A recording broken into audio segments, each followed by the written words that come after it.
May mga tao talaga na parang minamaliit nila yung mga magsasaka, lalo na sa mga maliit na mga magsasaka. Ganyan kayo makakomment. Wala talagang mahirap.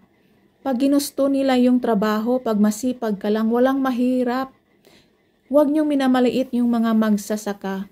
Pag walang magsasaka, wala tayong kakainin at wala tayong naggutom tayo. Sino naman ang nagsusupply sa supermarket? Di ba yung mga magsasaka? Saan tayo bibili sa supermarket?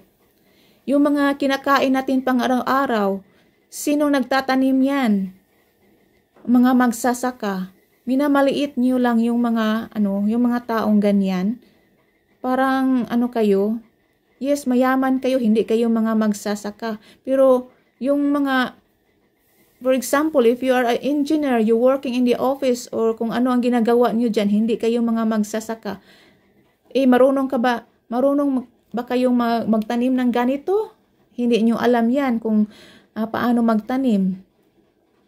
Yan. So the point of view here is about happiness and love for this job, making farming more about passion than hardship is really positive. It captures a great mindset for doing what I love. Kung ginusto mo yan, doon ka masaya. Just love what you're doing. You like what you're doing, so go for it. Full stop. Huwag niyong minamaliit yung mga buhay ng mga magsasaka. Pag hindi niyo gusto yung video, huwag kayong mag-comment ng ganyan.